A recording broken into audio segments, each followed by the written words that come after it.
place it's always been.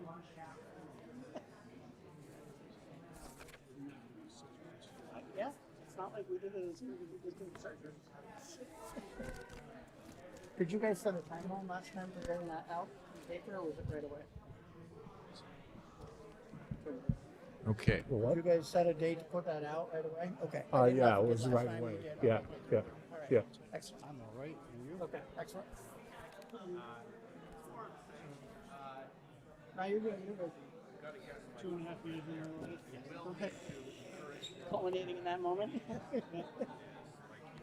All right, so we've seen. Not so effective back here.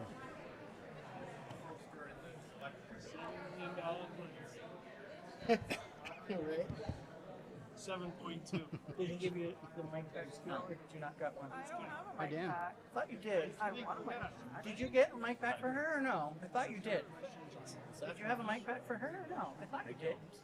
Oh, I thought you said you had 5. Okay, I misunderstood you earlier. 5. Oh, I misheard. Okay.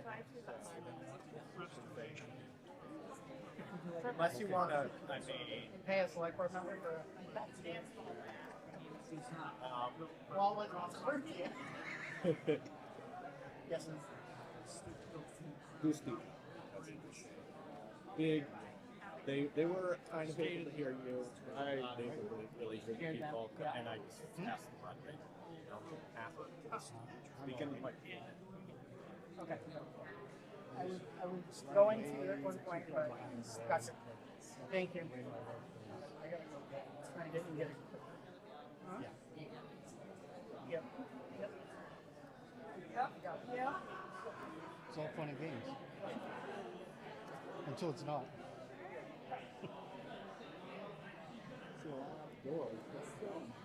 Evening, sir. How are you? Adequately fine. How about you? We're here. We're upright. Mm-hmm. So you heard about the amendment? If you are comfortable reading it in, then we can do it as read, or we can do it as an amendment after. So the only thing different is these dollar amounts? Correct. We're just moving 50K between those two lines within the general budget.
You all here?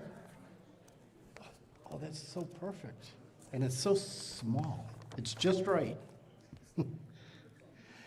It's a little bit after 8 o'clock. It's good to see you all here. I'm 7 o'clock, pardon me. Maybe I should reset my time zones again. No, only kidding. It's a little bit after 7 o'clock. Thank you for being here. This is a different sound system than talking out of that speaker up there in the ceiling, so it's a different feel, a different vibe on how the speakers are working. Does this work for you? A little too boomy, maybe? Yeah, we could cut that back a little bit. Thank you. So as you know, we've got this clicker system going on, the remotes. How many is this new to tonight? Have seen this for the first time? Okay, well, one of the things we will do is test them. So when we call for a vote tonight, we'll introduce a question, And then I'll say the voting period is now open. And every one of you will take your remote and click yes or no, depending on your preference to the question, or not vote at all if you choose. And then when I think there's been enough time for everybody to have pushed a button, or the tally shows on the screen that everybody's voted, we'll close the voting period and you'll see instant results on the screen for whether the article passed or didn't pass. So all with these little remotes. But one of the things we do want to do, you have the test question, right? Yes. One of the things we do want to do is ensure that everybody's remote works. So we could practice right now, before we get going, with a test question. If everybody's got a remote, would you like to put that up on the screen? I will try to do that. Okay. By the way, my name's Rich Peabody. I'm your moderator. Been doing this for a couple decades now or more. I enjoy hanging out with you at these special town meetings and the annual town meeting. Your aspect ratio exceeds the screen size. Is that going to be a problem? Is that the television or is that your laptop? I don't mean by aspect ratio. No. You say just because it's not. Oh, okay. No, you're not missing any words. All right. No. All right, so there's a simple question. It could be any article in the thing, but this question is it summer yet? So there's the question. I'm going to say the voting period is now open. So take your remote and choose whether or not you believe it's summer yet. Vote yes or no, or abstain, which is the yellow button, the 3C on your remote, as you may wish. Voting period is open. And everybody should push a button to make this a valid test, so we compare the number of people to the number of remotes to the number of votes. I don't have that number. 54. 54? We got 52. Two people that didn't vote? Are having trouble?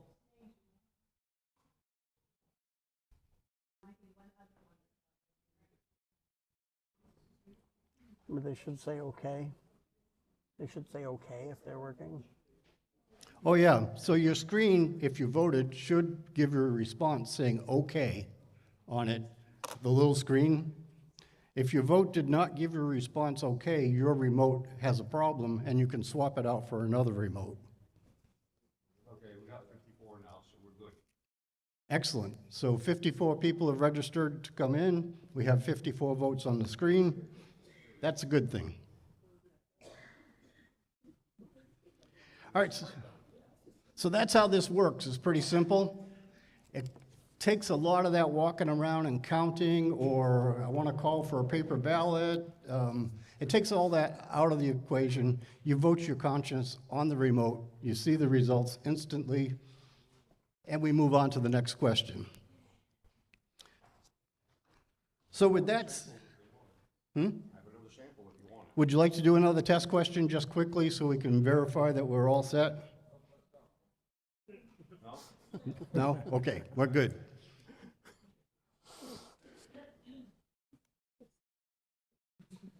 I'd like to quickly note that the Erving Public Library has a quick announcement. Abby, are you here?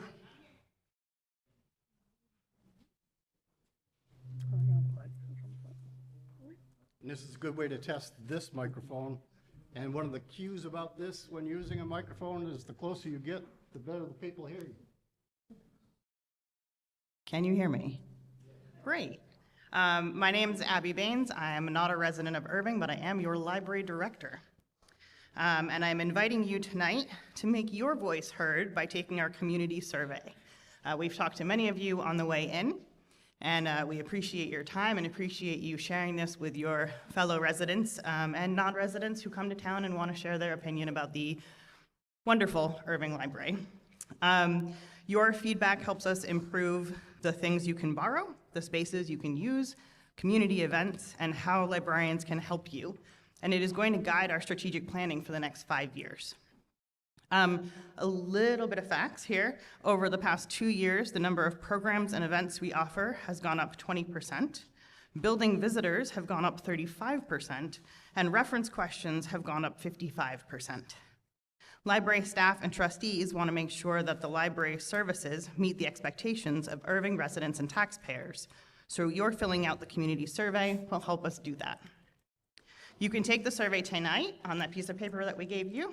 You can fill it out online using the QR code or short URL on that form. There will also be paper copies at the library, town hall, senior and community center, and we're printing copies in the June Erving Around Town newsletter. So we thank you very much in advance for your time and feedback. Thank you. Thank you, Abby.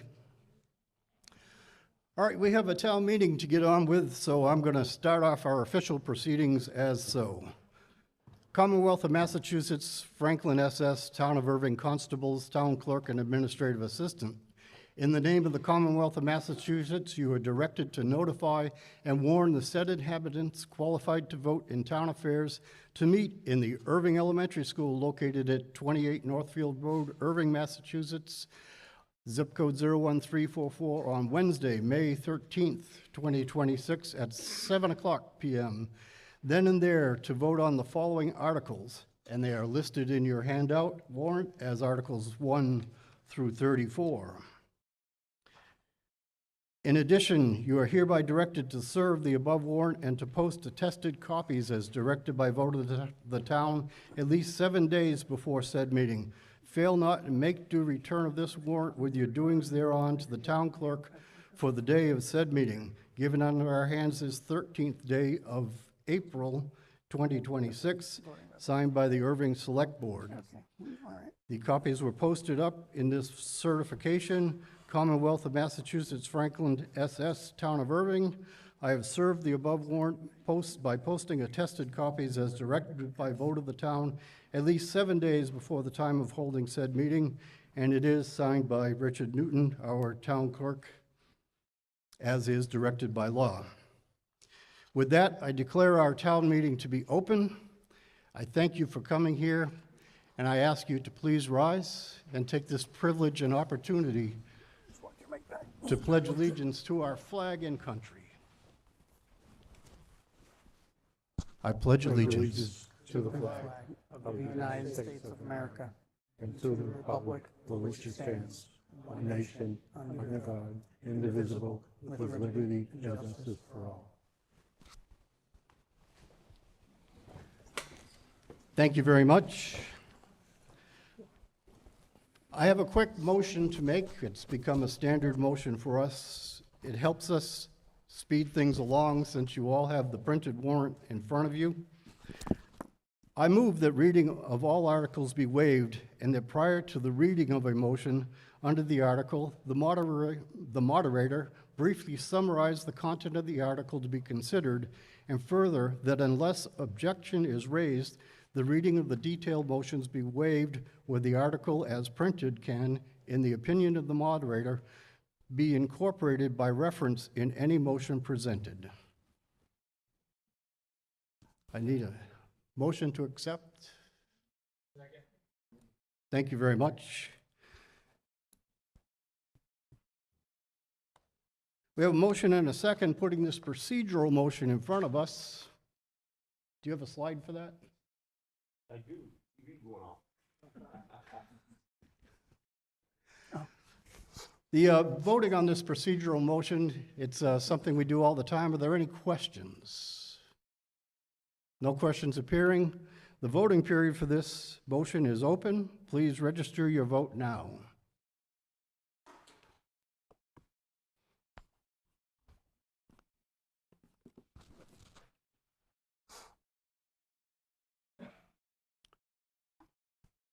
And with 54 votes appearing, the voting period is closed. Should be 60 now. We can wait another second or two. If you haven't voted, please do. I see one remote is being swapped out because we had another dud.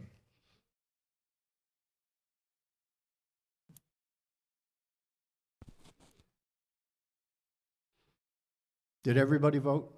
That number should go up to 60 if you push the button.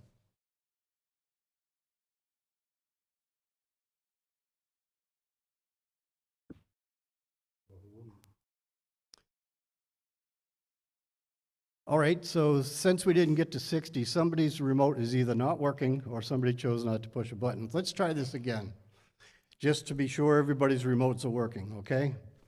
Can you delete the votes and start over? No. Well, I mean, I can close out this one and redo it, but it'll take me a second. Okay, well, did the article pass or not? I would say that it would pass by majority, even if one voted negative. Yeah, well, I don't see the yeses and nos up there. Closed out the vote yet. but I can Oh, okay, let's close the vote. Close the vote. Thank you. Can you put a test question up again? I certainly can. Just to be sure all these remotes are working. All right. Here's our test question number 3. Are you ready for school to be out? Everybody take your remote. Choose what your vote is going to be. The voting period is now open. We need to get to the right number to be sure everybody's remote works. You will see a response on the screen saying, okay, if your remote worked.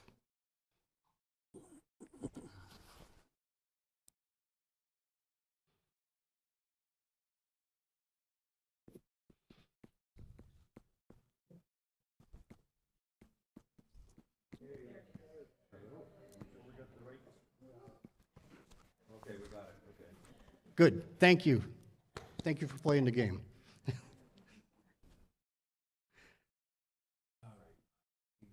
Yeah, let you get back to where you, where you needed to be.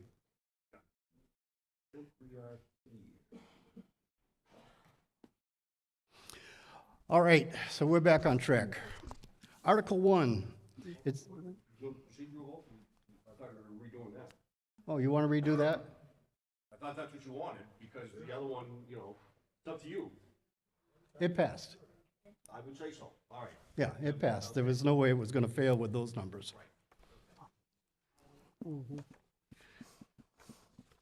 Okay, Article 1, acceptance of the calendar year 2025 town report, which is this thing that you picked up on the way through the door. It's submitted by the Select Board, and the Finance Committee recommends approval. Make the motion to accept Article 1 as printed. Second. I have a motion and a second, putting it in front of us. It's pretty comprehensive. Does anybody have anything to say regarding the town report?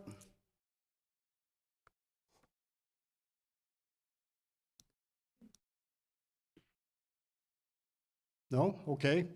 Any questions regarding the town report?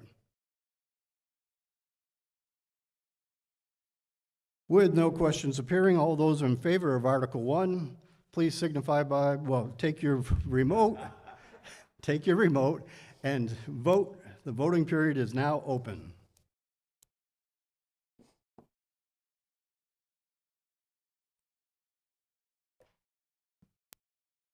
And of course, we've achieved the number, so the voting period is closed, and the result is the article has passed with a majority.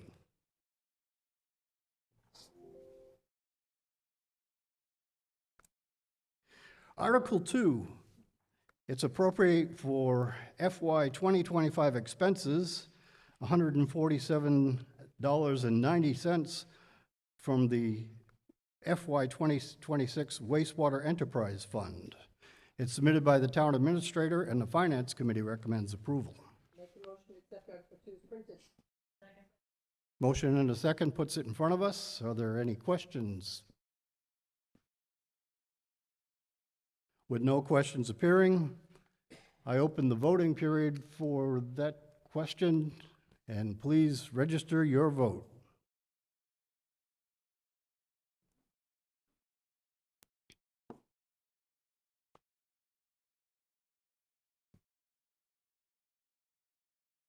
And we'll close the voting period in 3, 2, 1. And the result is the article has passed with a majority. Article 3, close the library construction project fund. And we're going to move that $138 in that fund to the general fund. It's submitted by the Town Administrator, and the Finance Committee recommends approval. Make the motion to accept Article 3 as printed. Second. Motion and a second brings it in front of us. Are there any questions? With no questions appearing, the voting period for Article 3 is now open. Please register your preference on Article 3.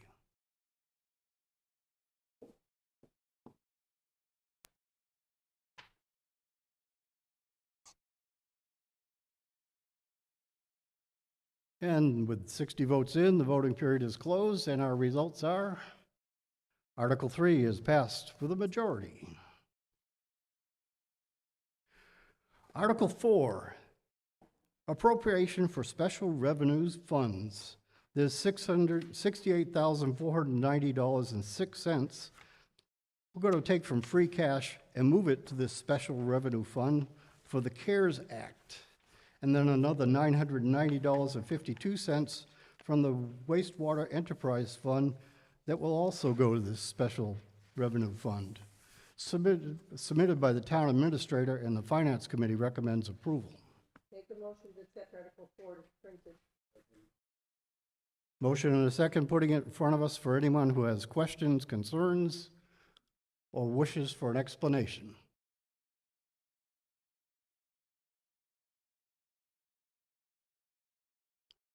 With no questions appearing, I'll open the voting period for Article 4. Please take your remote and register your preference on Article 4.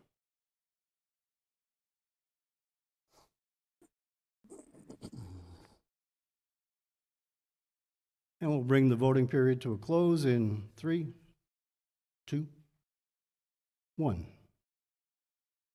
Oh, and all 60 votes were in, so looks like Article 4 also passes with a majority. While this is quick, it takes some of the fun out of it. Article 5, appropriate for FY 2026 capital improvements. We're going to appropriate $30,000 for the FY 2026 capital improvement projects.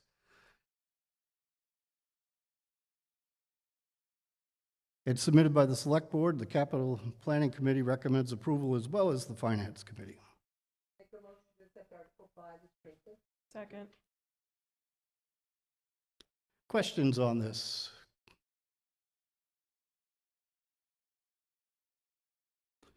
With no questions appearing, the voting period for Article 5 is now open. Please take your remote and register your opinion on Article 5. Yes, no, abstain. Now's the time to vote.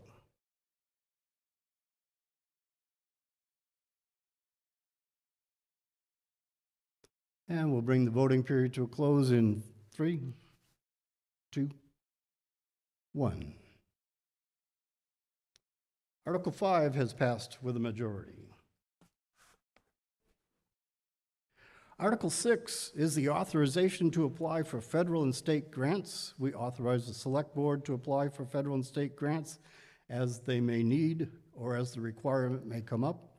It's submitted by the Select Board, and the Finance Committee recommends approval. Make a motion to accept Article 6 as printed. Motion and a second, bring it in front of us. Thank you very much. Any questions or concerns with Article 6?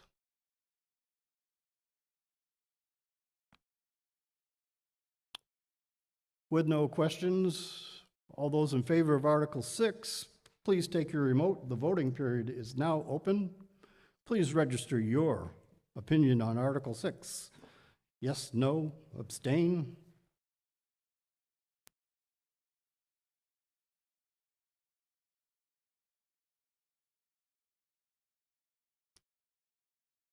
And we'll bring the voting period to a close in 3, 2, 1. Article 6 has passed with a majority. Article 7, the annual authorization to dispose of surplus property. That's authorizing the Select Board to dispose of anything that is determined to be surplus. Submitted by the Select Board, and the Finance Committee recommends approval. Make a motion to accept Article 7 as printed. Second. Article 7, are there questions or concerns? Yes. No, when we set the budget. And thank you. Come on down to our microphone here and lean in close. The closer you are, the more the people can hear. Hi, Devin Gaudet, 13 North Street. I was wondering what properties are surplus and how is it you dispose of them? Like, do you put them on the market for sale? What is the process to then get rid of them if you have properties already selected?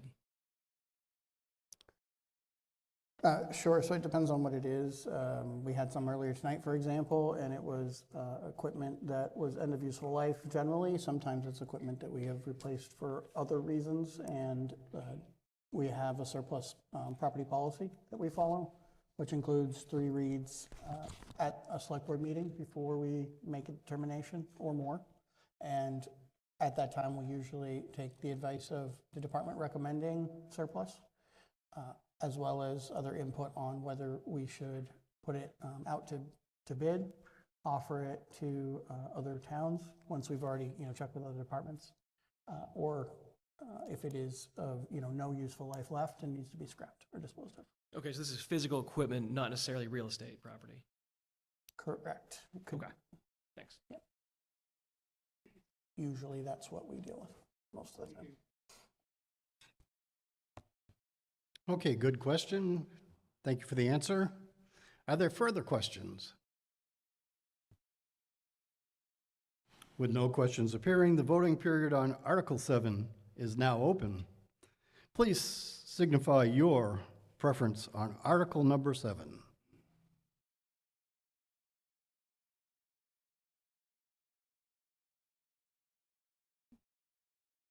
All the votes are in, so Article 7 has passed with a majority.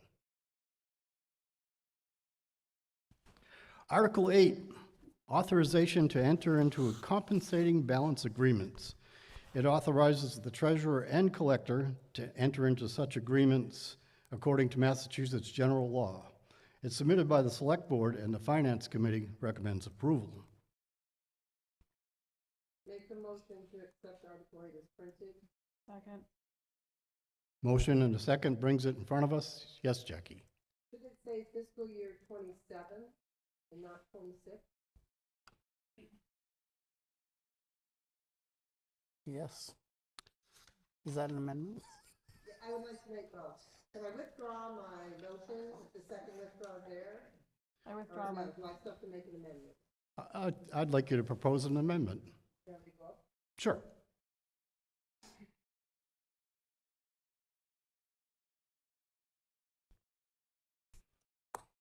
Jackie Boyden, Northfield Road.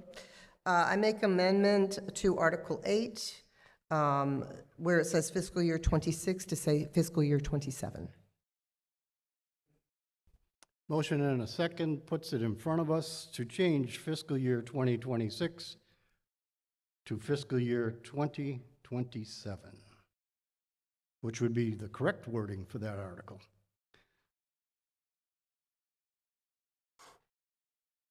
So do you have a slide for an amendment?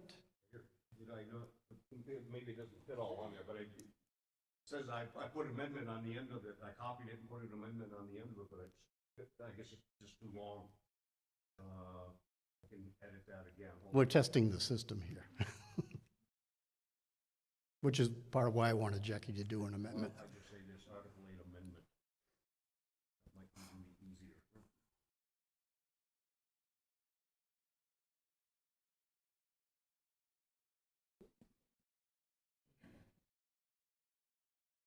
There.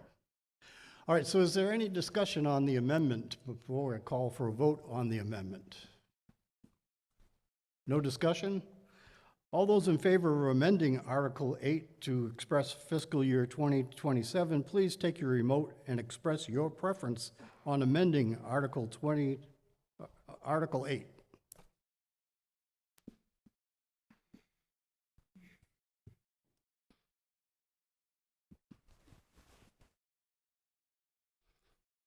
And we'll bring that voting period to a close in 3, 2, 1. The article is amended.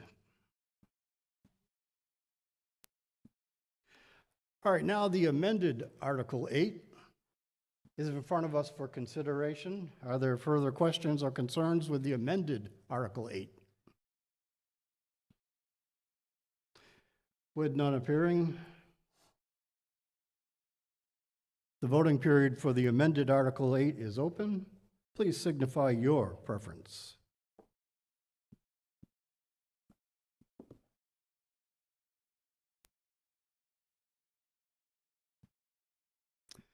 I will bring this voting period to a close in 3, 2, 1.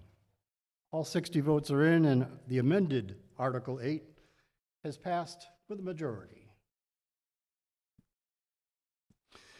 Thank you, Jackie. That let us test how that works, because someday we're going to be mired in the weeds here with amendments to amendments, and so that, now we got one done.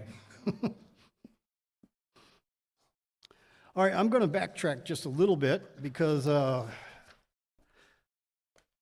we had an election in this town at the beginning of last week, and a bunch of people came to town hall and expressed their preferences on some elected positions and on a question. And so thank you all for showing up, and our marvelous poll workers who were there, all smiles and everything else.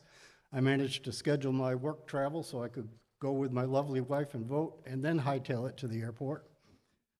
So it was a pleasure to see you all at the town hall. So during this election, I'd like to recognize that Select Board, Jacqueline Boyden got a Select Board seat. And for Assessor, Jacqueline Boyden got an assessor seat. Our treasurer position, there was a failure to elect. Library trustee, Linda Downs-Bembury. Thank you, Linda, for your continued use there. Moderator, thank you very much. School committee position 1, Daniel Hammock. School committee position 2, there was a failure to elect 2 people with the identical vote count, so nobody actually won the position. Tree warden, Glenn McCrory. Constable, again, failure to elect. Planning board position 1, Deborah Smith. Thank you for your hard work.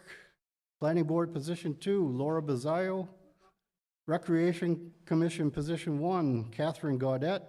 Recreation commission position 2, failure to elect. Board of Health, Sally Delaney. Question to change the treasurer's position from elected to appointed, passed.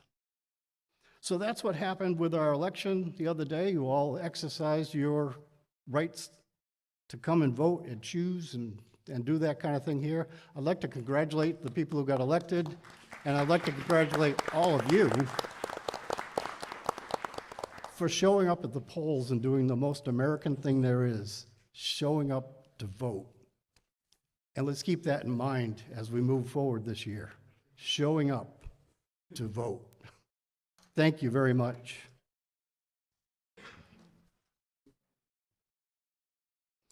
All right, we're moving on from Article 8 to Article 9.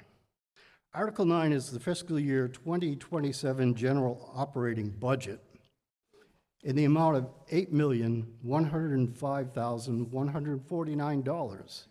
It covers general government, public safety, public works, health and human services, culture and recreation, assessments, and benefits.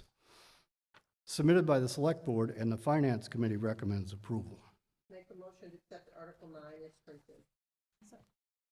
Motion and a second brings it in front of us for any discussion that you may wish to have on general operating budget for fiscal year 2027. Mr. Moderator, Yes. I'd like to propose an amendment to Article 9 by moving $50,000 from the benefits line and adding it to the public works line. The net impact would be 0. The new public works total, amended total, would be $954,777. The new benefits line total would be $2,849,454. Second that motion.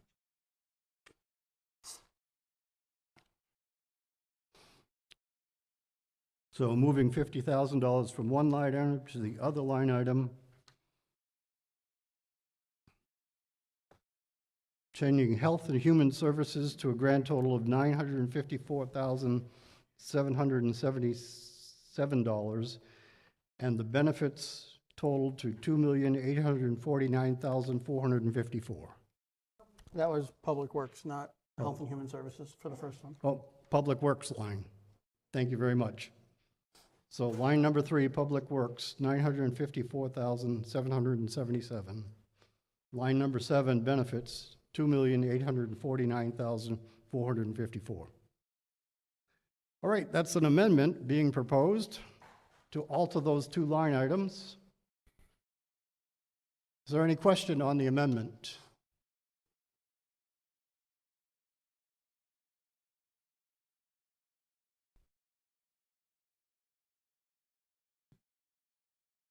Jackie Boyden, Northfield Road. Can you explain why you're doing it? And when we get into the other, the actual, I'd like an explanation if there's any increases in positions and all that. It was a very dense document. I did go through it, but if the select board could explain a little bit about the budget.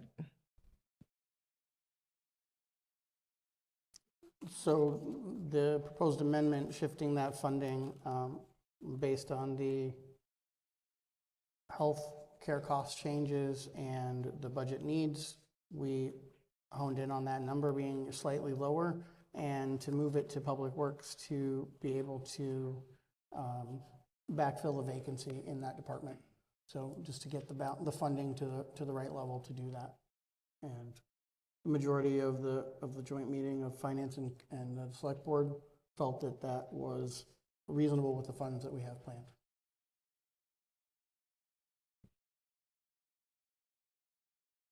Okay, further question on the amendment and what it's doing or why it's doing it? No further question on the amendment. Please take your remote and vote on this amendment. Do you wish for the amendment to proceed forward? Do you approve of the amendment, or do you not? Or do you wish to abstain on the question altogether? Now's the time to vote. Voting period on this amendment is still open, and it's closing in 3, 2, 1. The amendment has passed.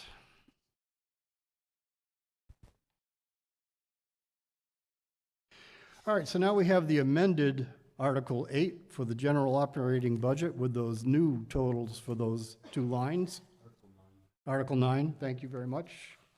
I love having people keeping me on the straight and narrow. Thank you. Article 9 as amended. Are there questions on Article 9? Yes. Come on down.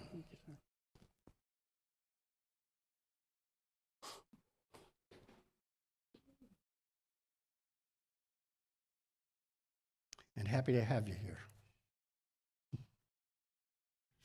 Brenda Silva. I have recently been informed that in this article, there are additions or new salaries, one being an IT person at $100,000 a year. And my question is, why are we going to be hiring someone for $100,000, paying benefits, pensions, health insurance, when something like this can be farmed out to an IT company? I work for a company that has 50 people in it, and everything is done remotely now. And if there's a problem that can't be done remotely, the company comes to the business. And we don't pay salaries for anybody, we just pay the bill as the bill comes in. I'm an accountant and I know I pay the bill. So it doesn't make sense to me that we're paying $100,000 and adding that to our deficit, because our taxes just went up, and why are we adding something that we can most possibly farm out to a company who can take care of computers and take care of most of this stuff remotely? That's my first question. The second question is, there's also in here a salary or a position in admin with no salary. So why would we put a position in our budget like that without telling us how much we're paying for an admin position? I personally don't want to hear about an admin coming on paying, and us paying them 70 or 80 or $100,000, because it's not spelled out. So I'd like an explanation for those, why those things are being done the way they're done and added to a deficit that we already have. Okay, so I will address the first part of your question. Now, as an accountant, I think you could understand we're not adding to a deficit. We're putting forth a balanced budget. The IT position, as I think we could all agree, is we depend more and more every day on technology. There are benefits and there are extreme risks. With the advent of artificial intelligence, bad actors are leveraging that. We need to make sure that we are doing our due diligence to protect sensitive information to you, our community members, that the town stores. The reason we thought about going in-house and why this position would warrant that type of wage is based on industry standards for one, but we're looking for a specialized individual. So a lot of people think IT or an IT staff is interchangeable, but if you'll bear with me, there are specialists within each area of IT. So if you would think of our roadways, there are specialists who design and build the roads. There are specialists who design and build the cars, and there are specialists who protect the passengers inside the cars, okay? The roadways are your networks. That's what the information travels on. The motor vehicles are your systems, your applications that the information travels in, your data travels in. And the passengers are the data itself. We need somebody who is skilled in maintaining the roads, maintaining the cars, and making sure the people are staying safe. That's a bit of a unicorn. So that position would warrant that wage. Ideal in this area in my professional life, and I know what the industry pays. In my opinion, and I expressed it with my colleagues on the board and on the finance committee, is that with the benefits that the town of Erving offers, we're actually below the industry standard with the benefits balancing it off. To answer your question why we wouldn't farm it out, is for tech services company, they would be servicing our data as well as other people's data, and in the event of a catastrophic breach or something, their resources may be strapped. If we have a person who's dedicated solely to our resources, they're responsible to us and only us. So we know that should we have a problem, our needs will be met first and foremost. That's the reason why we would choose to do it in-house. Does that answer your first question? Really, because large companies, a lot of large companies farm this out without having, and because of the way IT is now, everybody can do this remotely. If there's a breach, that company is responsible for that breach. The same as somebody who's working for you in-house with you. So, in essence, we're going to be paying a salary and health benefits and after employment benefits for something that we still could do. Because of the way IT is right now and AI and everything, that's why large companies are farming them out to tech companies. We could do the same, and in the long run, it would probably be much cheaper. And that's your point, that's your opinion based on your lived experience. I respectfully disagree based on mine. I haven't called on you. Yeah. I would like, if it's going to be more than just a couple of words, to come up to the microphone so that it becomes part of the record so we all can hear it. And this lady has her hand in the air. Hi, come on up.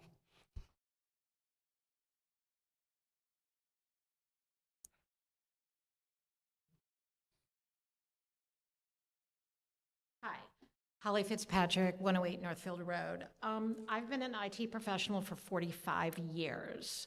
During that time, I have worked in many parts of it. I've done the road, I've done the applications, I've done it all. I've worked desktop, I've worked multinational systems, little bit of web. What the town is looking for will require that much money. And what they will get for it is someone who can handle all the different parts. I work as a contractor right now. I work 10 hours a week. If they need me outside of that 10 hours a week, oh well, they have to wait until the next week when I'm working again. So that's the danger that you have by not having in-house.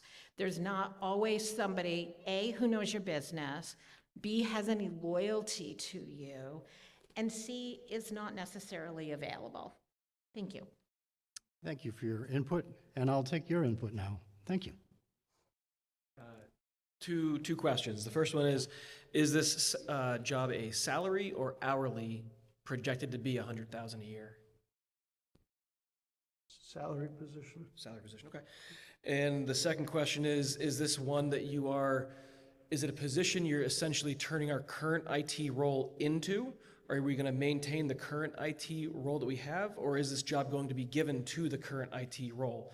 Or are we going to interview, post, et cetera, online? There is a job description, and it will be posted, and we will receive applications from people who are interested.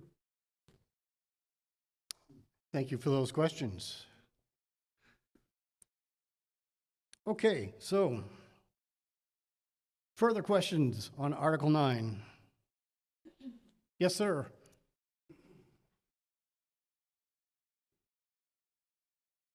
Hi, Mark Burnett, Swamp Road. Just curious, it's really a follow-up to Devin's question about the, I think we have, I forget the title, I think it's Systems Administrator. If we hire a full-time person, will the Systems Administrator still be, that job still be there? Sounds like there's going to be two positions. Yeah, I don't know that we've fully discussed and made a determination on that yet. Okay.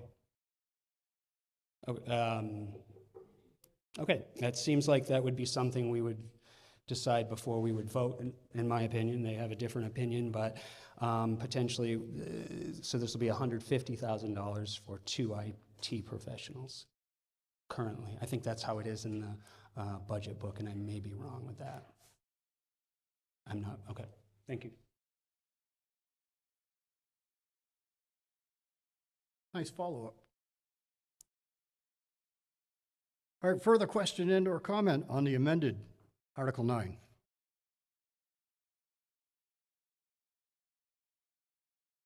All right, well, with no further questions or comment appearing, the amended Article 9, the voting period for the amended Article 9 is now open. Please take your remote and express your opinion on the amended Article 9. Time to vote on the amended Article 9 is now, so please press the button of your choice.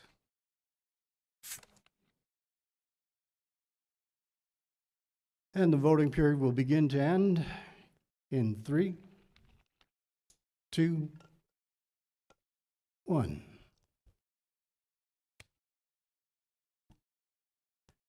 The amended Article 9 has passed with a majority.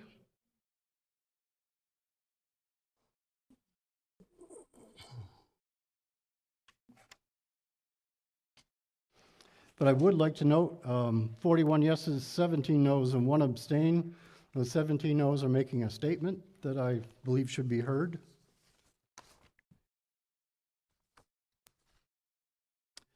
Article 10, it's the FY 2027 elected official compensation.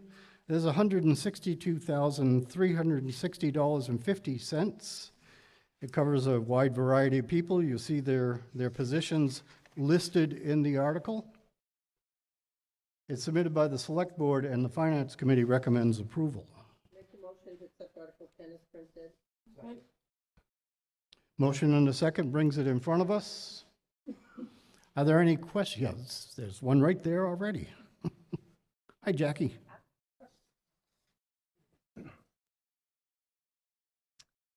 Jackie Boyden, Northfield Road. Because we're changing our treasurer from elected to appointed, do we need to propose an amendment to this article? Because this article is for an elected treasurer, not an appointed one. I understand this is just allocating the money in the budget, but it's saying as an elected treasurer and not an appointed. I just want to make sure that we're doing this correct, because the position starting in fiscal '27 will be for an appointed treasurer, not an elected treasurer. So that sets it, if we had an elected, since we don't, it's there, but it's not going to apply, and it doesn't hurt anything, but it also isn't going to be exercised because we won't elect a treasurer. The budget proposed and the article prior that was passed has an appropriate budget for either the elected or an appointed treasurer. So financially, we have the right amount, and determining a set salary for elected would just be ignored effectively. So no need to change it, but it won't be exercised because we won't have one. Thank you.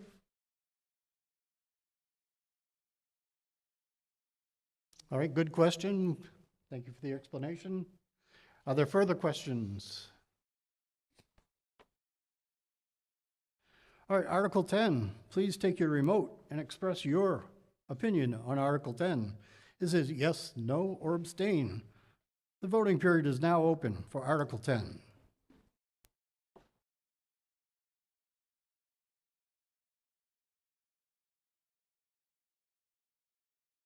And the voting period will begin to close in 3, 2, 1. Article 10 has passed with a majority. Article 11 is the FY 2027 elementary education funding. $3,867,031 for the Erving Elementary School and related. Submitted by the Select Board, and the Finance Committee recommends approval. Make the motion to accept Article 11 as printed. Second. Okay, $3 million for elementary education. Are there any questions? Yes, sir.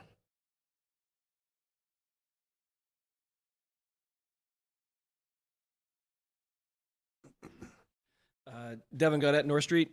First, it's nearly $4 million, not $3 million. My question, though, is about the school committee stipend. We just voted on the $7,090. Why are we voting for it again?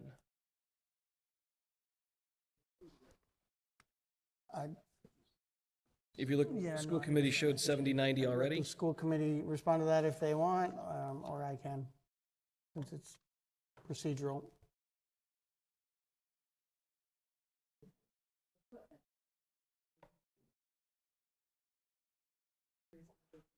Okay, so it's the different articles is what pays for it. Okay, thank you. Good.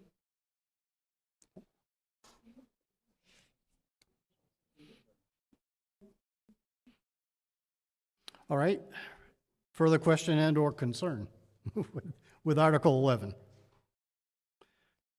No questions appearing. I'll open up the voting period for Article 11. Please take your remote and signify your vote on Article 11.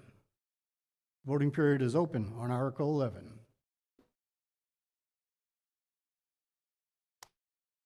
And the voting period will begin to close in 3, 2, 1. Article 11 is passed with a majority.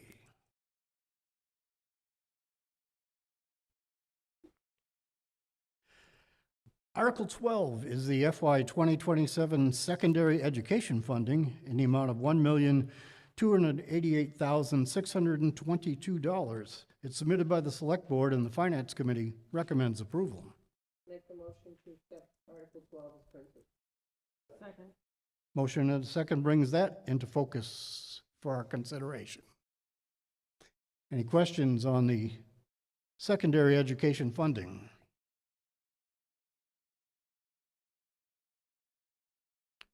With no questions appearing, take your remote and indicate your preference on Article 12.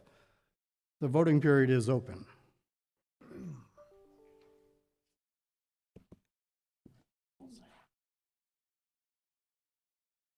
And it looks like the votes are almost all in, so voting will close in 3, 2, 1. Article 12 has passed with a majority. Article 13 is the FY 2027 Franklin County Technical School funding, $419,492. There's some breakout of how that money is spent. It's submitted by the Select Board, and the Finance Committee recommends approval. Make a motion to accept Article 13 as printed. Motion and a second brings that into our focus for our attention. Yes, Jackie. I love the tech school, so any news you have on the tech school, I'm happy to hear. Jackie Boyden, I am your representative for the Franklin County Tech School. I know I've been up here a lot tonight, sorry. So we currently have 20 students, 7 are graduates, and we have 6 incoming 9th graders. So the enrollment for the Erving will be 19 students next year. The lottery, which was instituted by the state, did have an impact on our numbers. It used to be prior to that, if the larger communities didn't fill their quotas, the smaller communities got a few extra students in, but that is no more. We have to stick to our enrollment quotas. So we will only have that many students going into Franklin Tech for the near future. I wanted to let you know that the vote for the new construction, they are proposing a new building over at Franklin County Tech School, is October 6th. It will be by ballot. It's a vote in all 19 member towns at the same day, and it will be a majority vote. The presentation for the new building is available on the Franklin County Tech website under the new building, and the last meeting was last night at GCC. They recorded it, so if you're interested, you can go onto the website and watch that, or you can ask me some questions. I have some information.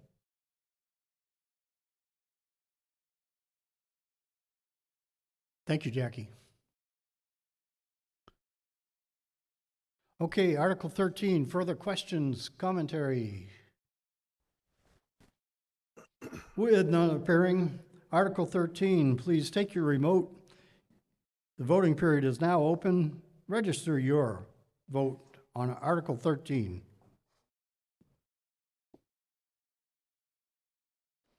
And looks like all the votes are in, so the voting period is closed.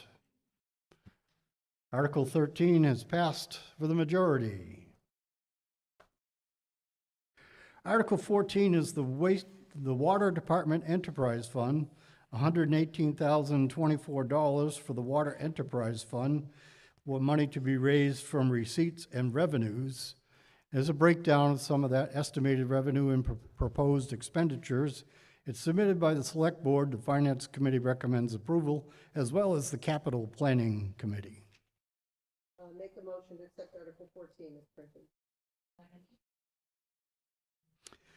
Okay, Article 14 related to the Water Department Enterprise Fund. Questions? Yes.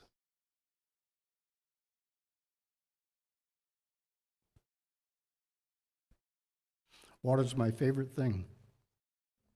Hi, Mike Schaefer from Old State Road. I just wondered where the Millers, they pay us some money for their water, right? Does that go into this fund? Or where does it go? Did you register the content of the question? I think so. Okay.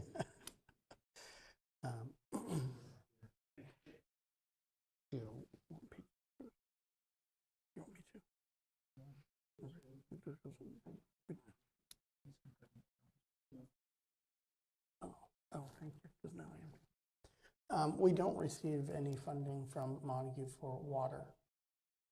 I believe you're thinking of wastewater. And this is the water department budget, not the wastewater. I'm afraid I'm not understanding the answer. That I asked about funding from Montague, that Montague pays Erving for the water department. We don't provide any services from the water department for Montague. They don't pay us for water. Okay, there. Now I heard the answer. Thank you. They do on wastewater, so maybe that's the confusion. Okay, further question? With none appearing, that article is up there as Article 14 on the screen. Take your remote and indicate your response on Article 14. Is it yes, no, or abstain? That's always an option. Just be sure you push a button so we know you're all here.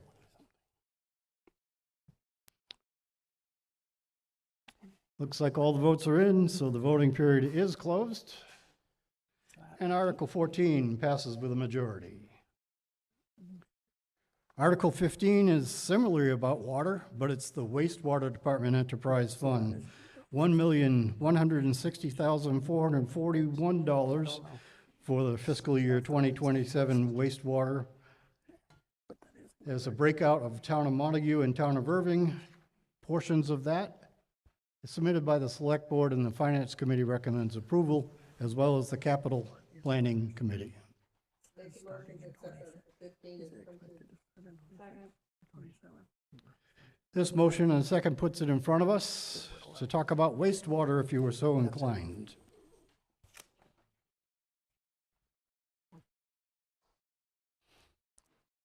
With nobody looking to talk about wastewater, take your remote. The voting period is now open, and register your approval, disapproval, or contentment or discontentment with Article 15.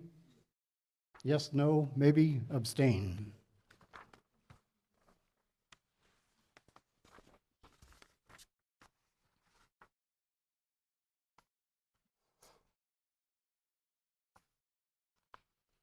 And we're almost there, so voting period will close in 3, 2, 1.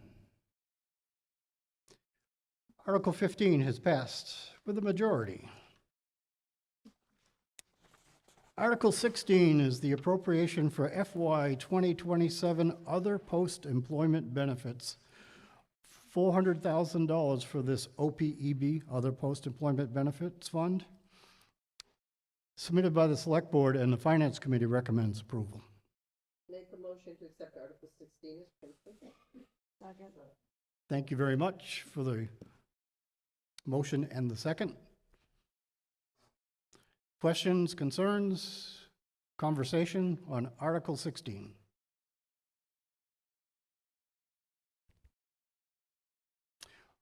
With no conversation on Article 16 appearing, I'll open up the voting period for Article 16.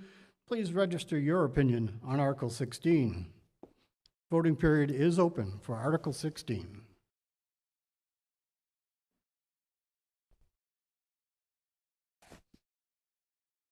And we got to 59 votes real quick, and there's 60, so the voting period will close in 3, 2, 1.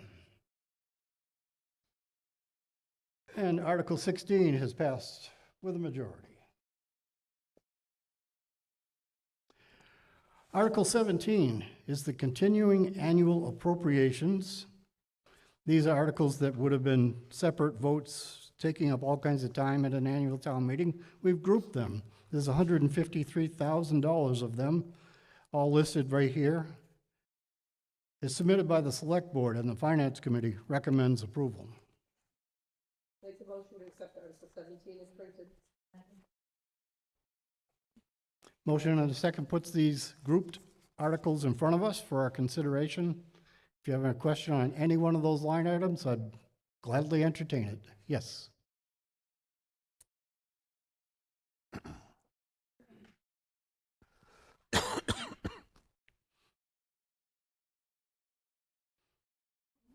Holly Fitzpatrick, Northfield Road. I have a question. It's the smallest article, but it's the advertising around town. I'm confused by this because when I read the around town, it says the ads are free. So what is this 8,000? Who has to pay this 8,000 if the ads are free? So the town pays for space to print notices and such. We don't print advertisements like a business would for private commercial gain. So the ads is not what the town prints. The town prints information. So we pay for space to print information. Even though it says advertise. Probably not the greatest word for that line. I mean, it's not generally advertisement content. I understand that. I do think it needs to be looked at that why are we charging back our towns? So we're charging ourselves for something that we provide while we're letting other people get the same thing for free. We don't operate the around town. It's an independent third party. We pay for space in it. Okay, so it doesn't we don't use. make the rules and we don't publish it. Okay, so it doesn't use any town resources? The $8,000. Okay, okay.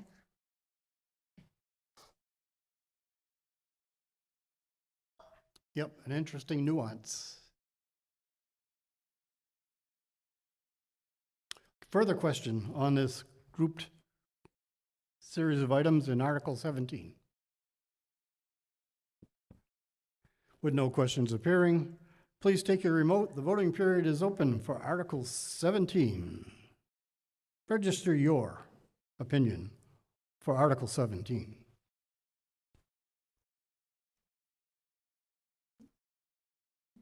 And the voting period will come to a close in 3, 2, 1. Article 17 has passed with a majority. We're around to Article 18, which is appropriate for FY 2027 capital improvements. There's $2,059,860 of that. And they're listed here as several different capital improvement projects with their dollar amounts next to them. It's submitted by the Select Board, the Capital Planning Committee, and the Finance Committee, all recommending approval.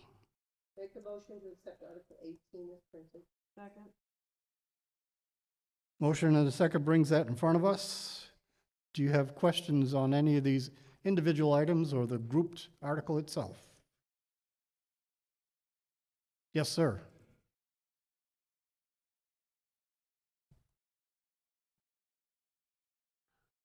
Mark Burnett from Swamp Road.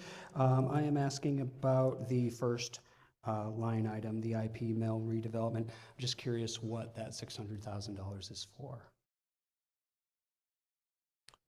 IP mill site redevelopment, $600,000. So, excuse me. You got it, or you want Bill too? Go ahead, yeah. Can you guys hear me? Okay, so that money is to match the grant that we received about 3 or 4 years ago from Mass Development.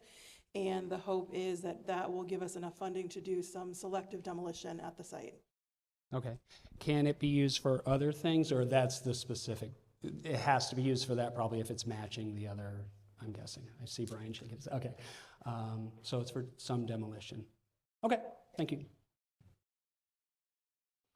It's only the tip of the iceberg down there. Okay, further, yes.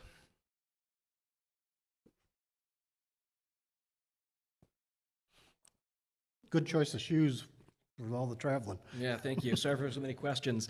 $35,000 for computer replacement. How many computers is that to be replaced, or what kind of hardware is that?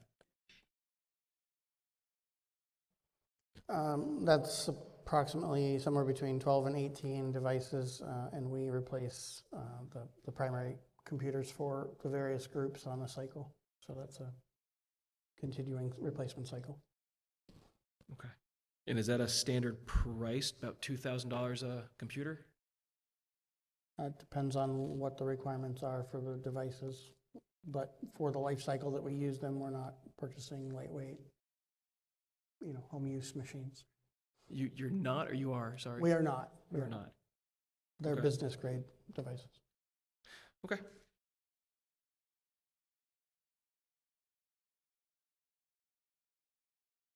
All right, further question? With no questions popping up, I'm going to call for the vote on Article 18 by having you open up the voting period and have you take your remote and register your opinion on Article 18. Is it going to be yes, no, or abstain on Article 18?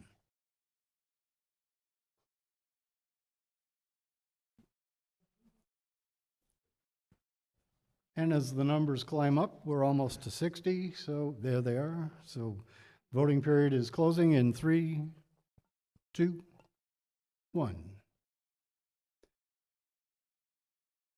Article 18 has passed with a majority.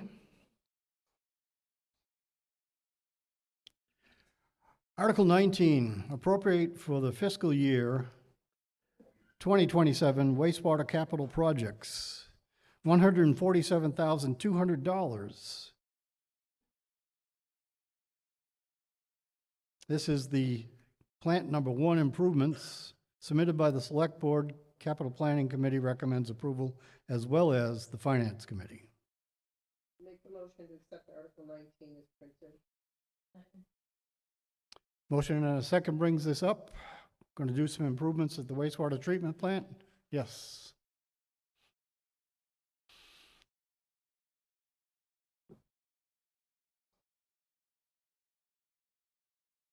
Jackie Boyden, Northfield Road. Although I've lived here over 35 years, I always get confused which treatment plant you're talking about. So could you please identify what treatment plant number 1 is? I do too, and I do this regularly. 16 Public Works, right? It's the plant on this side of town, correct. Thank you. Mm-hmm. That's the clarification that makes it crystal clear, because even I was going, which plant is it? Thank you.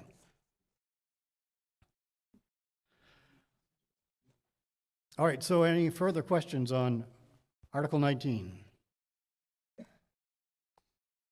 With no questions appearing, the voting period is open for Article 19. Please take your remote and register your response, your input, your thoughts on Article 19.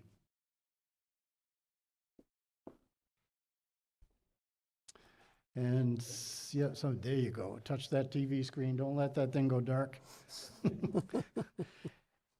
We're up to 57 votes, so get the rest of those votes in, get your conscience into that remote. And the voting period will close in 3, 2, 1. Article 19 has passed with a majority. Everybody likes their wastewater system to be working perfectly. Article 20, appropriate for fiscal year 2027 water capital projects. This is Water System Capital Stabilization Fund, $72,160. There's a couple things spelled out here in detail. It's submitted by the Select Board. The Capital Planning Committee recommends approval, as well as the Finance Committee. Make the motion to accept Article 20 as printed. Second. The motion and the second brings this in front of us for consideration. Any questions, concerns, or conversation?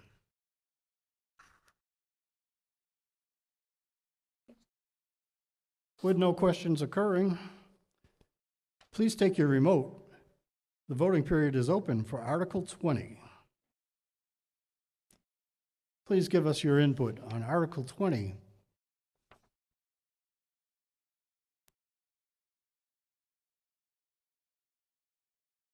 And the voting period will begin to close in 3, 2, 1. Article 20 has passed with a majority. Article 21 is the revolving account annual spending limits. These used to be separate articles. We've grouped them up. So this is something we're becoming accustomed to seeing.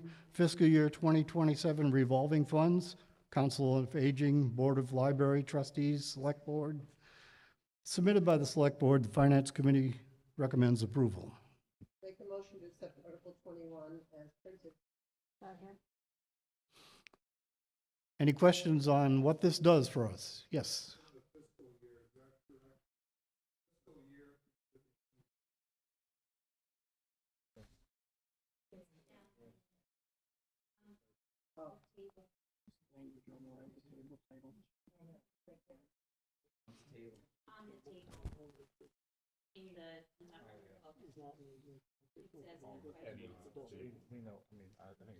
So, because the article language is clear that it starts on July 1, 2026 for fiscal 27, the incorrect title header on the table is not, doesn't override that.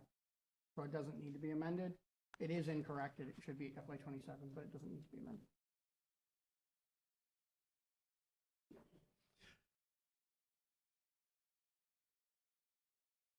In the opinion of our council, Correct. we're okay? Okay. That was after referring to council, yes. All right. So in the opinion of our council, we don't need to amend it. It's clear what the article is doing. Excellent. Good question. Good input. Thank you. Article 21, further question. With no questions appearing, take your remote. I do have one. Hi.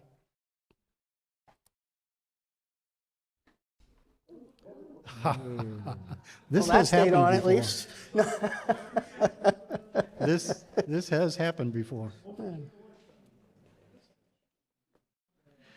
So everything else has got power, but the lights just, they time out and they shut themselves off. It's a power saving feature. Thank you, Erving Elementary School, for having that feature. Am I correct in reading this? Oh, Brenda Silva, $15,000 for electric vehicle charging? Is that correct? That is correct. That's the allowed. I don't think is this working? Sorry, go ahead. That's okay. That is the max allowed that can be held in that revolving account. That isn't what's in there or what we're generating. Okay, oh, so it's not what we're spending to maintain these things. Do we know what kind of revenue we're getting from them?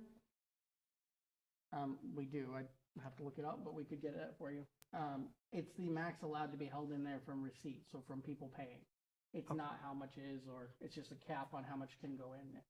So do we have like expenses to maintain these things? I mean, is our revenue and the maintenance on these balancing out? Do we have that? I don't have it right in front of me. We can look it up for you. Okay. Get that information. That'd be an interesting thing to know, though. How are our electric vehicle charging stations doing overall?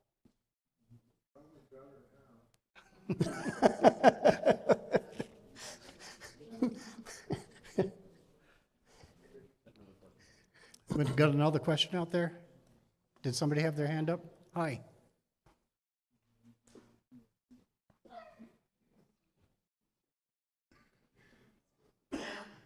Deb to the rescue. Thank you, Deb.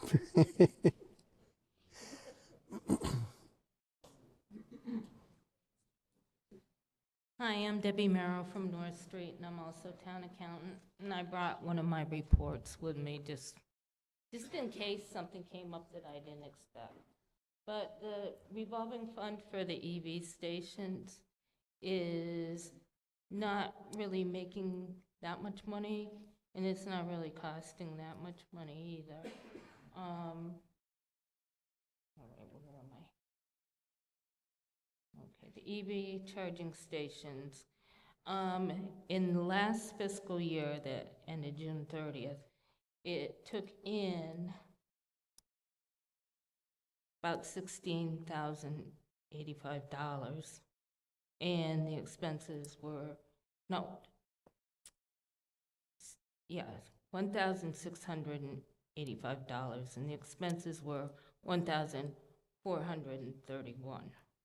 So And the balance ended up being in a deficit because it was previously in a deficit. So I recommended that the rates be increased for this fiscal year, and I think they were. So we'll see how they end up in '26, but it's not anywhere near 15,000 a year. Thank you, Deb. Yeah, we got some detail. Thank you.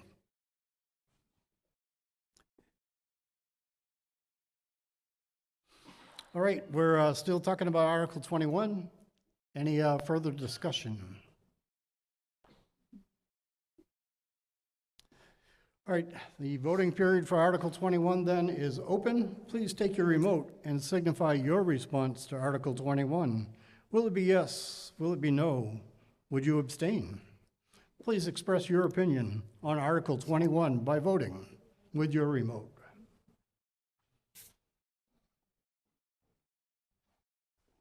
And if everybody votes, then we know it tallies up and we know that we can close the voting period. So register your input for Article 21. And I will begin to close it by myself by saying the voting period will come to a close in 3, 2, 1. Article 21 has passed with a majority. Article 22 is appropriate for the Capital Stabilization Fund $1,780,000. There's also the amount of $1,030,000 for the certified free cash and $750,000 from the General Stabilization Fund, all coming up to that $1,780,000. It's submitted by the Select Board, and the Finance Committee recommends approval, as well as that hard-working Capital Planning Committee. Make a motion to accept Article 22 as printed. Second. This puts it in front of us for any questions you may have. And I don't see any questions on this, so the voting period is open on Article 22. Please take your remote and signify your response to Article 22. Will it be yes? Will it be no? Will it be maybe so? Article 22. So on Article 22, it takes a 2/3 majority vote to pass. That algorithm is already in there, so be sure you get your vote in. And the voting period will come to a close in 3, 2, 1. And the algorithm says it passed. We have met the requirement for 2/3 majority.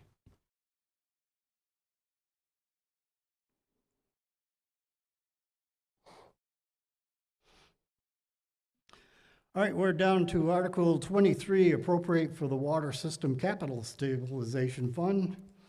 There's $100,000 of the Water System Capital Stabilization Fund submitted by the Select Board, the Finance Committee, and the Capital Planning Committee. Make a motion to accept Article 23 as printed. Second. Is that motion in second? And I thank you very much.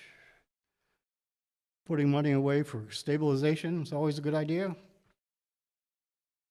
Is there a conversation or question or concern? I don't see any questions, so let's open up the voting period for Article 23. Please vote now on Article 23. Express your opinion on Article 23 by taking your remote and offering up your opinion. And the voting period will begin to close in 3, 2, 1. Article 23 has passed with a majority. Article 24 is appropriate for the Wastewater System Capital Stabilization Fund. We're looking for $153,348. submitted by the Select Board, the ever hard-working Finance Committee, as well as that Capital Planning Committee. I make the motion to accept Article 24 as printed. Second. Motion and a second. Thank you very much.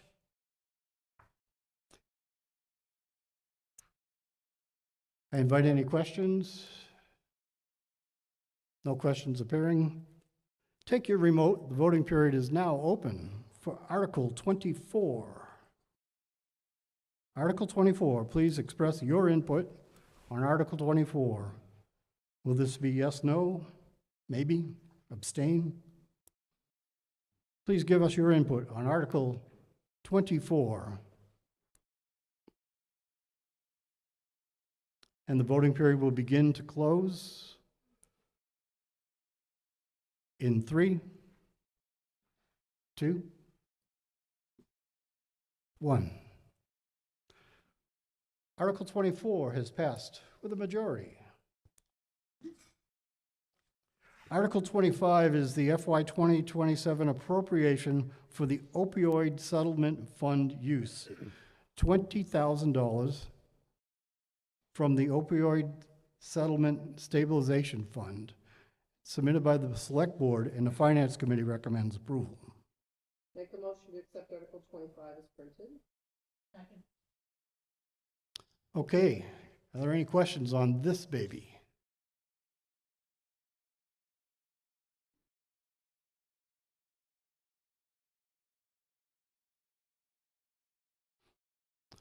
All right, with no questions popping up, Article 25. Please take your remote. The voting period is open for Article 25. Please signify your preference on Article 25.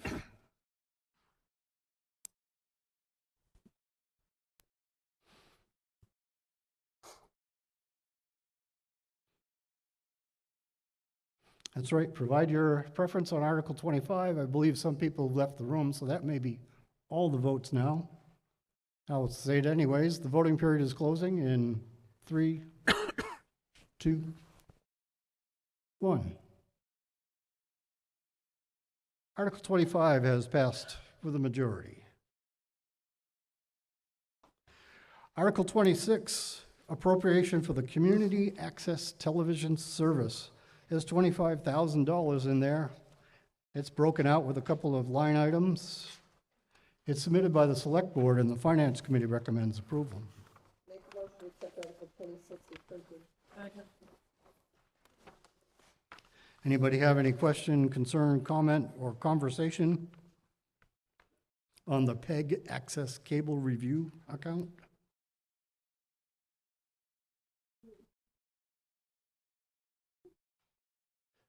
With no questions popping up, I'm going to call the voting period for Article 26 to be open. Please take your remote and signify your response to Article 26. Give us your input on Article 26. Yes, no, maybe, abstain. Your input for Article 26 is invited. Your vote.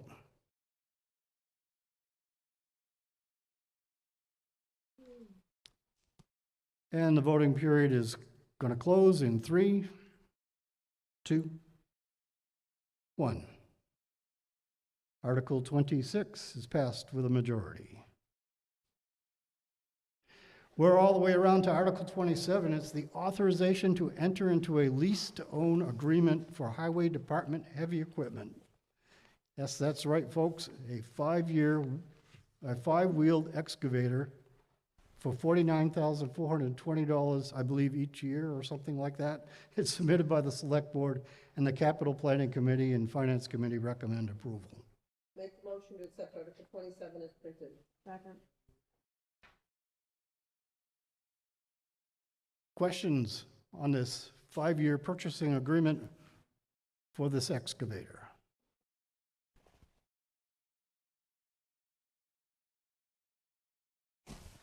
With no questions in the room, take your remote. The voting period is open for Article 27. Please signify your input.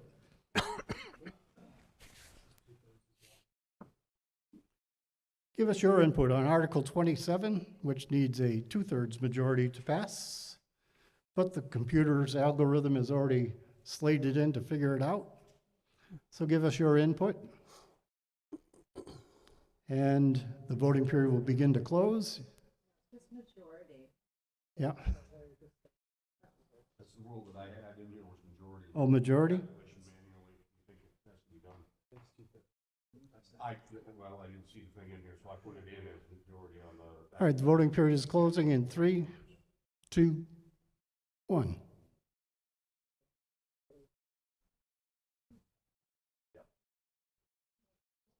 And that meets the requirement of 2/3, even though we've got a little discussion up front. But it meets the requirement anyway, so it doesn't matter. And that's cool. Let's run the next one too, right? Article 28, authorization to enter into a multi-year agreement for assessors revaluation The next one services. too, 5 years. This is a 5-year commencing in FY 2026 for professional appraisal services. It's submitted by the Board of Assessors and Finance Committee recommends approval. Make a motion to accept Article 28 is printed. Second. Motion and a second.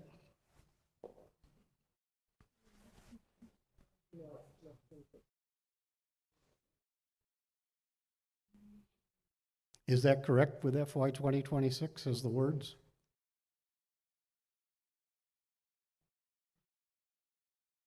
Mm-hmm.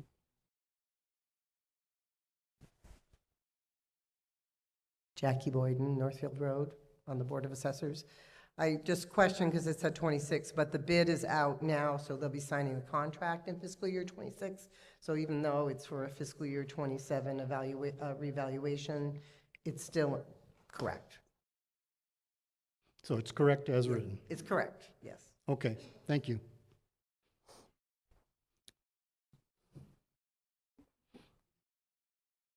All right, so with that cleared up, are there further questions on this 5-year agreement for professional appraising services? No questions appearing. The voting period is open on Article 28. Please take your remote and indicate your input for Article 28. Please vote your conscience or opinion on Article 28. And that's the number of people we still have voting appearing there, so the voting period is, still have 57? Okay, voting period is closed because 57 voters are in. And Article 28 has passed with a majority. Article 29 is the borrowing authorization for the Center Cemetery Expansion Project. It's $1,100,000 to expand that center cemetery, authorizing the treasurer to borrow said amount. Submitted by the Select Board, the Finance Committee recommends approval as well as the Capital Planning Committee. Make a motion to accept Article 29 is printed. Second. And as noted, this does require a 2/3 majority. It is borrowing. Yes.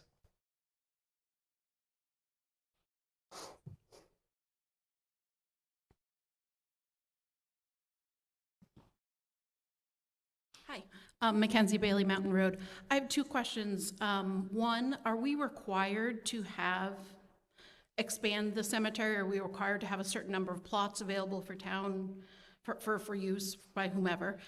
And two, has the property owner who will now abut said cemetery been informed that this is going to be happening? Would someone from the Cemetery Commission like to speak to that? Please, thank you. You know, I'm dying to go there. Laura Bazzaio, Pleasant Street. So we are required to have a cemetery. So that's one of the questions. That deed for that parcel that's being expanded was conveyed with a deed restriction that requires that it be for the cemetery. So it's the budding landowner should have known or already. So I mean, it's the cemetery. it's deeded for that only. I'm not sure, if I can offer anything else other than, there's not, I think maybe if Glenn is here, there's only like 10 lots left. Seven lots left. So, this expansion is definitely necessary as we consider planning for the future of the town and the future of residents here who may want to be buried. Any other questions? Sure, come on up. Could you? Or Okay. I was just curious if you could explain a little bit about the expansion plan. It's an awful lot of money. What is happening with it? It's over $1 million. What are the plans for it? That sort of thing. Please do. This is Holly. She's also on the commission.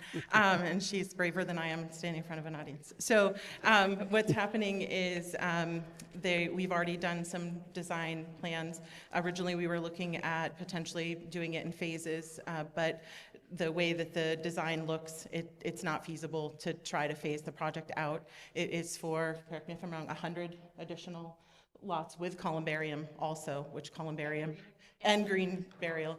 Columbarium is where you would put ashes as opposed to, a grave site.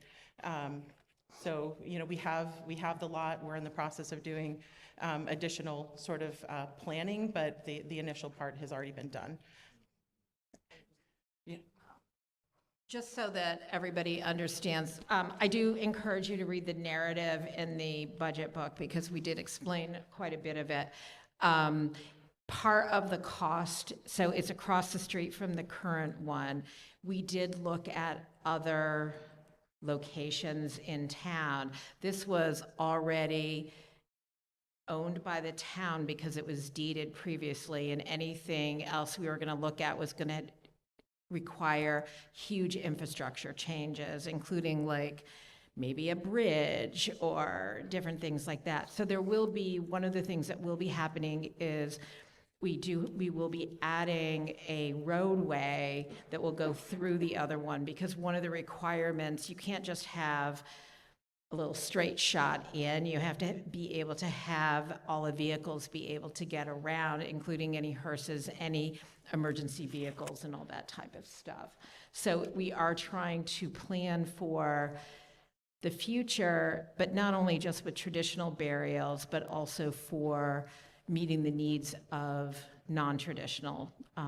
So there'll be columbarium of some kind. It's going to be some kind of niches that hasn't been decided yet, and then there'll be green burial incorporated as well as the newer way that the industry is going. nice explanations. Thank you very much. I know more about the project than I did when I came here tonight.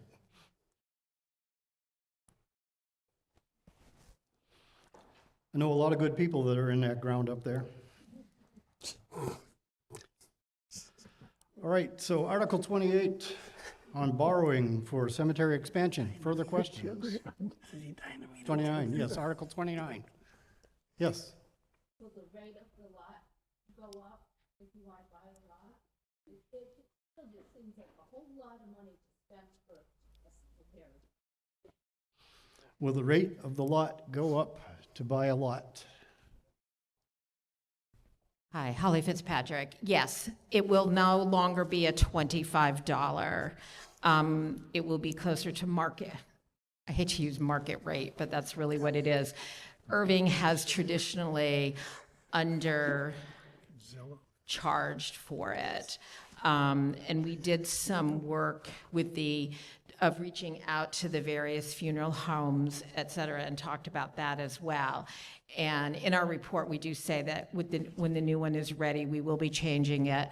We also changed the bylaws over a year ago to make it the current one is Erving residents only, other than if it's somebody who was an Erving resident that moved away, that the commission can okay it. But we were trying to make it last as long as possible. And Glenn McCrory, thank you, Glenn, and his people were able to come up with a little bit more land that we could use to expand it. So we will be charging more, but we didn't feel like we could do that yet. And the other funeral homes thanked us for, that was one of their questions, are you going to become more the way that all the other towns around us are? Stand here in case there's another question. Is there another question? Thank you. Okay, Article 29. I'm going to call for the vote by saying the voting period is now open. Please take your remote and indicate your approval, disapproval, or abstention on Article 29. The voting period is open. Please register your vote on Article 29.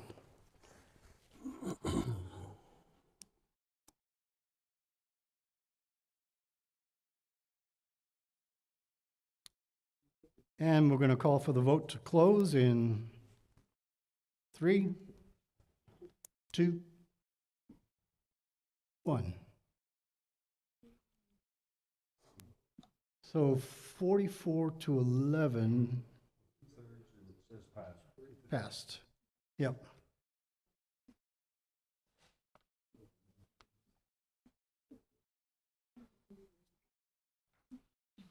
Article 30 is a borrowing authorization for the Erving Center wastewater plant improvement project. We're looking for $1 million for upgrading and improving secondary clarifiers at the Erving POTW number 2. So Erving Center is number 2. It's to borrow said amount according to the Massachusetts general laws, submitted by Select Board. Finance Committee recommends approval, as well as the Capital Planning Committee. Make a motion to accept Article 30 as printed. Second. Okay, I'm sure somebody has some input or question. Yes.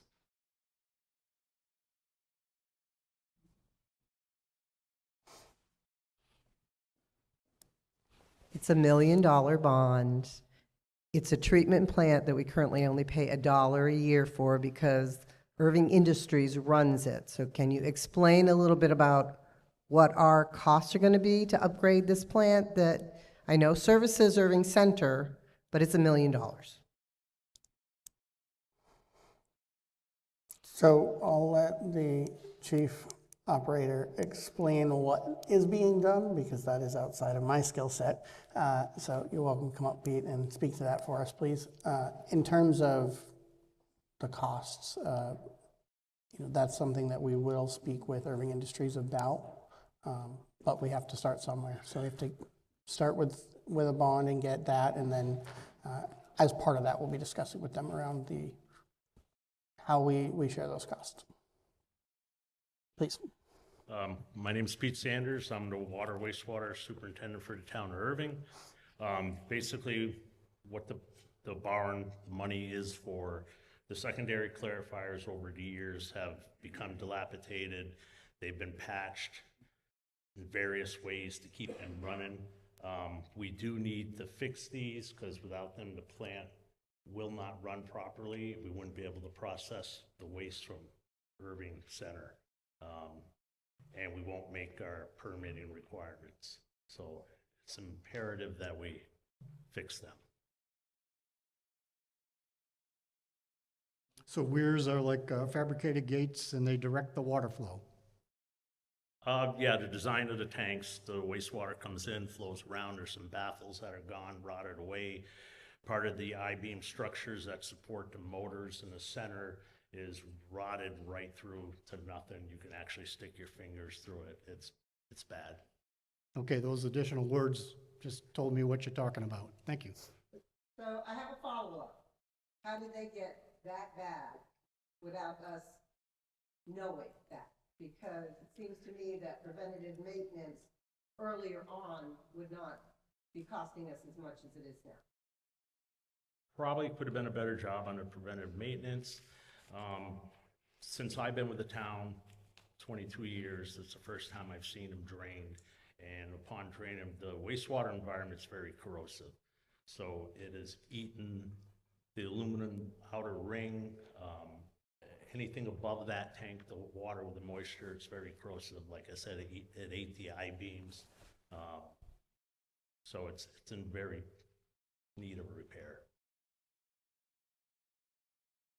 My other follow-up will be, when we have this discussion with Erving Industries about the wastewater treatment plant, we're going to put into place where we're not caught this unaware down the line with the lack of maintenance.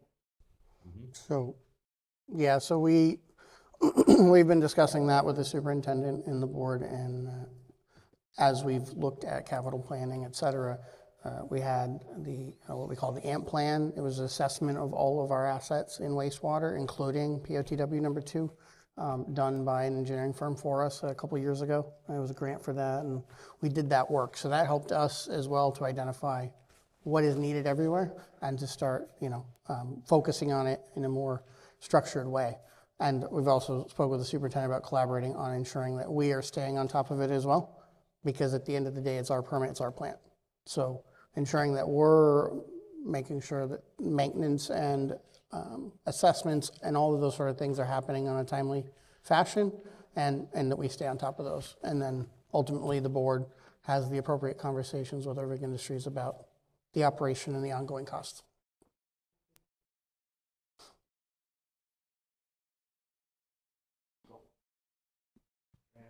Yes, you may. I guess I'll use your microphone. It's right here. It's handy. That's probably the answer, so. Yeah, he's the answer guy. Maybe not for this one, I don't know. Dick Newton, River Road. My question has to do with what happens if Erving paper just folds up? What's going to happen to that treatment plant? Do we get to own it? Do we have to pay something for it because of whatever? I mean, again, $1 million is a lot of money to put in to fix up something they screwed up, let's say. And I don't want to see us have to do this again down the road. I don't know what their financial statement is. I don't know where they are. But I can tell you they're a shadow of their former self when I used to work there. And I'm concerned that they're going to survive any long-term stuff. You're right. Go ahead. The plant, the property, the permit, the town owns all of that. We own it. If something happened to Urban Industries, the next step would be, we've done some planning with our engineering firms. We got a few different estimate costs. It's basically, we're gonna have to shrink down that tank because we're gonna lose the 1 million+ gallons a day flow going in there. So you'd have to reduce the tank, probably run it more like we do with POTW number 1 on this side of town. So less flow, smaller tanks to make everything work. So effectively, I'll just add, it's basically we have to rebuild it to fit the scale that we would need if that business wasn't operating and flowing the amount of material into that plant. So should that happen, we did a study. It is aged in terms of what those costs are, but it gave us some direction. And it's something that Capital discussed, especially this year, about looking forward, ensuring that we are continuing to put some money away in that capital stabilization fund to be prepared in case something like that happens, because it will be very expensive. It will be over $1 million to do something of that sort. And we haven't necessarily been adding to that, so we want to be thoughtful about adding to those reserves so we have a backup plan. Is your question still in play? I think it is. It's great. Okay, you got to make modifications. You got less effluent coming in, whatever, fine. But who's going to own it? If they go away, so how are we going to get our hands on it? No, we do own it. So we do, yeah. We do own it. We own it now. That's the question that I was looking for. Okay. Yeah, I think you might have missed it when Pete started. We own everything, the assets, the land, the facility, the permit, the liability, the responsibility. It is our facility. Okay. We have an agreement that Erving Industries operates it for $1 a year and indemnifies us and other things that are part of that. So they effectively are just the operators. They do not own it. Thanks for clarification. Does that keep your hand still in the air, Dan? Go ahead. Thank you. We working okay? No? Green light. There we go. Okay. I just wanted to say that over the many years, the town and Erving Industries or Ursaco or Erving Paper, whatever they've morphed into, we've had a great financial relationship with them over the years. And tonight, I just want to be clear, I've heard the words lack of maintenance, I've heard they screwed up, and it's my understanding that those clarifiers are the original ones that have been there for about 50 years. Is that correct? Yes, they are. Okay, I just wanted to clarify, I clarify, no pun intended, that the clarifiers are 50 years old, and I don't believe that they're just rotting away because of a lack of maintenance or overlooking it or you know, they screwed up. I think they've maintained them reasonably well, and whether it's Pete or someone before him, they've always worked with Erving Paper to try to make sure that everything is done properly up there.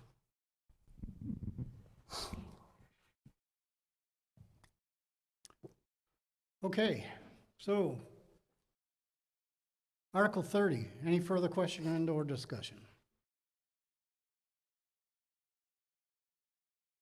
All right, I don't see any questions popping up, so please take your remote. The voting period is now open for Article 30. Please give us your input on Article 30. The voting period is open.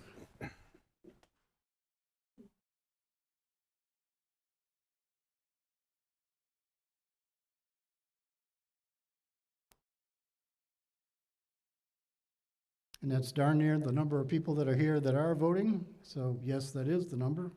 So the voting period is closing in 3, 2, 1. Article 30 has passed with a majority and meets the requirements of the 2/3. Article 31, it's a museum committee bylaw. Lots of nice moving parts to it.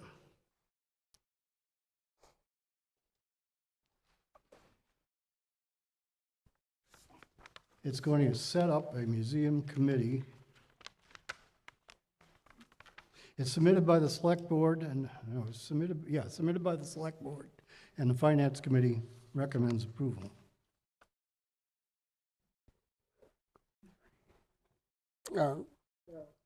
Just the select board on that one. I'm lost. That was Article 30. Article 31, yeah, Article 31, Museum Committee. Submitted by the Select Board, yes, okay, thank you. I make a motion to accept Article 31 as printed. Second. All right, any question about this Museum Committee or the setup of a 5-member board?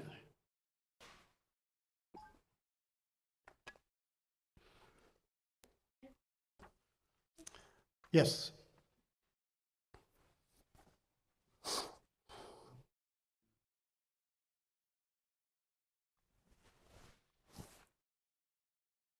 Holly Fitzpatrick, Northfield Road. I think my only question is about the 5-member board, being that it's really hard to get members for boards. And I'm on ZBA and I'm on cemetery, and right now, you know, we're gonna be looking for another cemetery person, and we had to beat the bushes for ZBA. And most of the commissions and the boards are not filled. So I really question the concept of a board of 5 and would urge a change to the board of 3. That's all.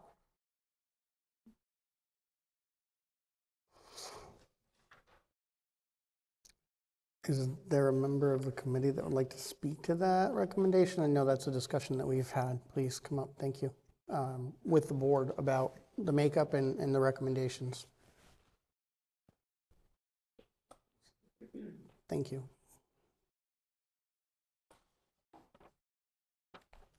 I'm Betty Lou Mallett, and I am the secretary on the museum committee, and we already have the committee full of 5. Mm-hmm. Already have a committee.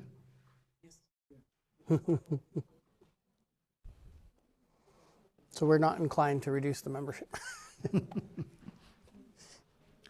Okay, well, that takes care of that question pretty good. All right then, Article 31, are there further questions, comments, or concerns? With no questions appearing, please take your remote. The voting period for Article 31 is open. Please signify your input on Article 31.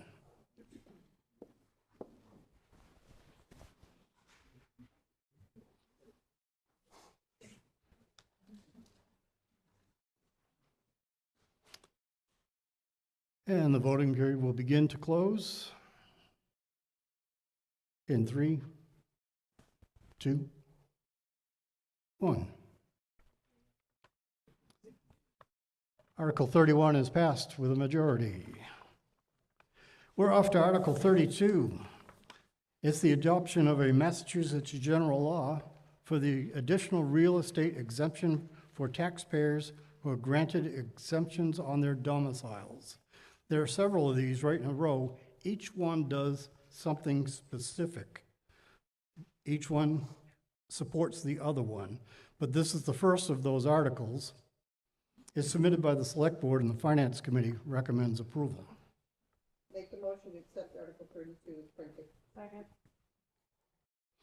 So these are, you pay your taxes, you submit for an abatement, and this is seniors get some relief, veterans get some relief, etc. This is a abatement program. We have our new principal assessor, Diane Summerall, over there. I'm sure she'd love to speak on it. Hi, Diane. As a former assessor, I thank you for jumping in and being one.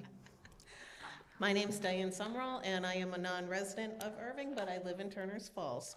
This is not an abatement. This is an exemption, and it is for seniors, blind, anybody that is eligible for an exemption. Exemption amounts have not changed since the 80s or earlier, and so this clause is just to increase the exemptions to kind of bring them up to date. And this 5C&1 is for everybody. It's not for a particular exemption. It's for any exemption. Any other questions? Okay. All right, so Article 32 is the first of these three. So is there a question on Article 32? With no question appearing, I'm going to call for the vote on Article 32 by opening up the voting period. Please take your remote and signify whether you'd like these exemptions to be updated per the article. Article 32. Please give us your input on Article 32. The voting period is open.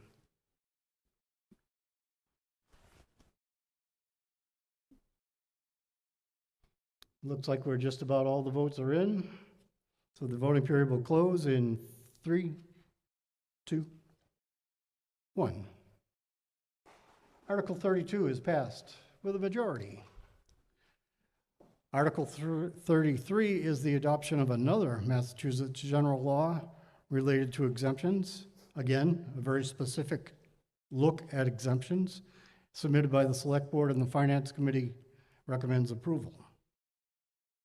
I'll make the motion to accept Article 33 as printed. Second. Article 33 is in front of us. It's just like the other one.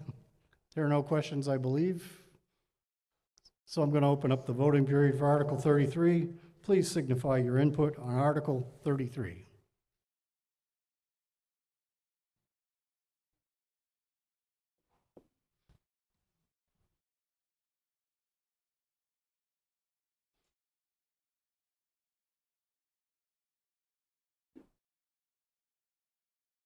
And I believe that's probably all the people that are voting right now. So the voting period is going to close in 3, 2, 1. Article 33 is passed with a majority. Article 34, guess what? It's another exemption clause, meeting another section of the Massachusetts general laws. The third one's just like the other ones. Are there any questions? 0 questions. Well, I just moved the motion yet. I make motion to accept Article 34 as printed. Thank you. That's the last article, Rick, so we gotta go through the process. Yeah. Thank you very much. Are there any questions? No questions. Okay, thank you. The voting period is open for Article 34. Please give us your input on Article 34.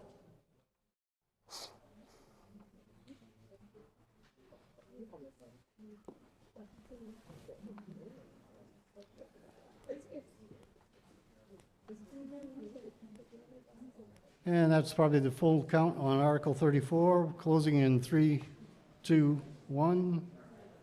Article 34 passes with a majority.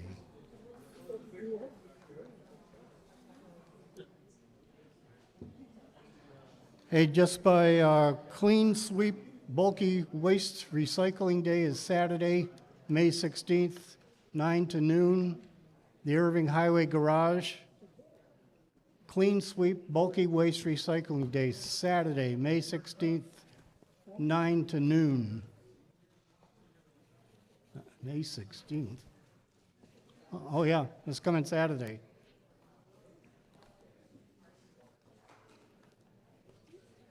Erving Memorial Day, Monday, May 25th, 10 a.m. ceremony, Erving Center at Fire Station Number 1, 10 a.m. Monday, May 25th, Erving Center Fire Station, 10 a.m. Things to know about, things to be there for. Bulky waste recycling this Saturday, but be there to honor the veterans and those who are serving on Monday, May 25th. I would accept a motion to dissolve if someone wants to make it. Motion to dissolve, second. All those in favor of dissolving this meeting, please signify by by voice vote, by saying aye. Aye. All those opposed say no? Yeah. Thank you all very much. Don't forget to turn in your remote on the way out the door. Don't forget to turn in your remote on the way out the door. Thank you very much.